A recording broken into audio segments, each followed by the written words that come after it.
Well, the tech company Airbnb, which is run by very rich people who are definitely your moral betters, used the State of the Union address as an opportunity to denounce the Trump administration and its immigration policy.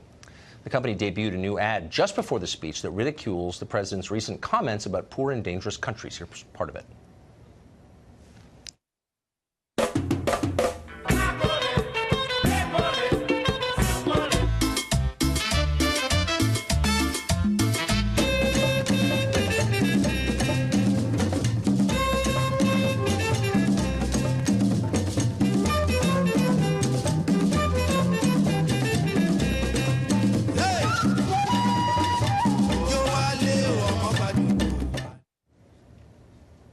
We'll see you in Port-au-Prince. A short time ago, we spoke to Airbnb's head of policy, who was also former aide to President Bill Clinton, Chris Lehane. Chris, thanks for coming on. Thanks for having me, Tucker. How are you doing? I'm doing great. So, obviously very familiar with your work for many years in the political sphere. Now you're working for a big commercial company. And I'm a little confused by the message of the ad. The message appears to be the president is immoral, but we're virtuous. Therefore, spend money with us? Is that the message? Well, I don't think Tucker, that any of the words you just used appear anywhere in the ad. In fact, no, they don't. You actually look at if you look at the trajectory of things, we actually ran our first ad along these lines on Fox last year during the Super Bowl. We appreciate that. We ran an ad. Yeah, I'm sure you do, and I'm sure the company did. But the ad was really focused on the same subject matter that this ad is focused on, which is this concept of we accept, right? We're a people-to-people based platform. We have over 250 million users. They're global, 191 countries. And we do believe our mission is to allow anyone to belong anywhere. And so last year on the Super Bowl, we ran an ad about we accept, which really embraced the idea of inclusion and diversity. It was in response to the travel ban that took place. And really, over the course of the year, we have continued to step out on issues that really implicate and are inconsistent with our core mission of allowing anyone to belong anywhere. So this ad that we ran, that's not your core mission. Your core mission is to make money. It shines sunshine Are you in church on now? some beautiful places, and it extols the virtues of some wonderful people. Because you're virtuous and you're not in this to get rich. I doubt you take a salary from Airbnb. Just the moral satisfaction of being on the right side of the history is enough. Let me ask you, Tucker. That's hilarious. That's your core mission. How much do our hosts, Tucker, make on each transaction that takes place on the platform? I'm not attacking your... Look, just to be clear, I'm not attacking Airbnb. But you are attacking. I'm not. I'm attacking your mischaracterization of it as a kind of missionary organization. No, look, the ad makes... Hold on. The ad makes... In all seriousness, no, the point is clear that we are a virtuous company. We accept, in contrast to the bigoted president who seeks to exclude. We're good. He's evil. Spend money with us. And I'm merely asking you a kind of commercial question, which is that a good play for you to say, we're the virtuous company, we're not really in this for the money, we're in it because we're just really good people? I mean, that's what you're saying. There's obviously a reason, Tucker, there's obviously a reason you're not writing ad scripts, because that's not what the ad said, right? I think it's really important to actually look at what the ad said. What did the ad say? The ad said that there's some beautiful people in beautiful places. And ultimately what you come back to is, what is our mission?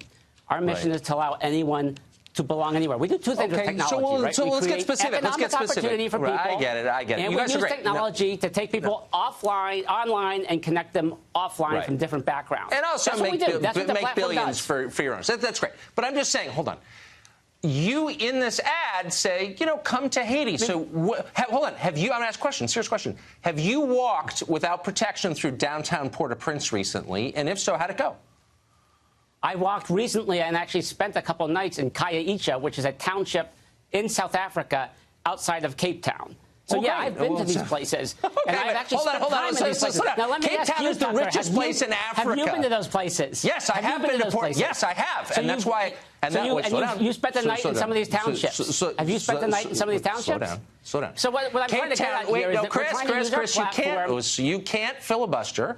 You have to just, let's be polite and answer simple questions. Your ad, I'm glad you went to Cape Town, which is the richest place on the continent of Africa. I'm asking you about Port-au-Prince, Haiti, about which I know a fair amount. I suspect you don't. And I'm telling you it's a very dangerous place.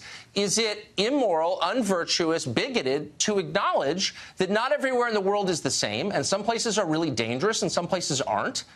Is that okay? Or is that a species of bigotry and unacceptance? Well, I think what is wrong is to cast aspersions on an entire people and an entire country. Well, I think the best way, and all the data supports this, the best way to break down differences is to have people from different backgrounds spend time with one another. Not to criticize them, not to condemn them, not to impugn them, but actually for people to offline spend some real time with one another. Will you pledge to personally, with your family, go on vacation in Haiti, not at some rich people resort, but in downtown Port-au-Prince, the capital city, and spend a week, just in order to kind of get that cross-cultural pollination that's so very important? Why don't you do that? And why don't you come back and tell me what kind of time you had? So, Tucker, first of all, if you want to talk about my family, I'm happy to. No, I'm not attacking your family. My guess is my family may have a little bit more cultural diversity than you may necessarily be aware of. I'm not attacking your family. I'm just saying it's not about cultural diversity. I'm talking about Port-au-Prince, Haiti is a dangerous city. The network of family values. I'm not attacking your family, Chris. So can I answer the question? Or are you going to attack my family? Or not? I'm not attacking your family. Do you want to continue to question my family, or would you like me to answer the question?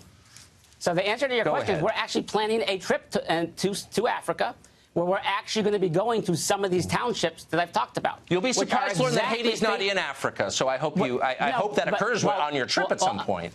It's in the Caribbean. But Tucker, your question is getting at whether I and my family are willing to travel to places in the world that people typically do not travel to. No, that's not my question. No, that's not my question. My question was, are you going to Port-au-Prince, Haiti? No, my question was, are you going to Port-au-Prince, Haiti? Not some talks about a number of places, and I am happy to take my family, and we've taken my family to these types of places in the past. Right? Okay. Because I actually do believe in what our platform is trying to do, which is ultimately to take people from one background, connect them from different backgrounds. Right? Now, I get that you may not agree with that. Okay. I do it, but I'm just wondering, did you get ordained before you got this job? You didn't ask any of these questions last year. You didn't ask any of these questions last year when we ran the ad on Fox during the Super Bowl. Did you ask those questions last year? No, I didn't. But come back after your time in Port-au-Prince. We're out of time, unfortunately, Chris. Why didn't you ask these last year?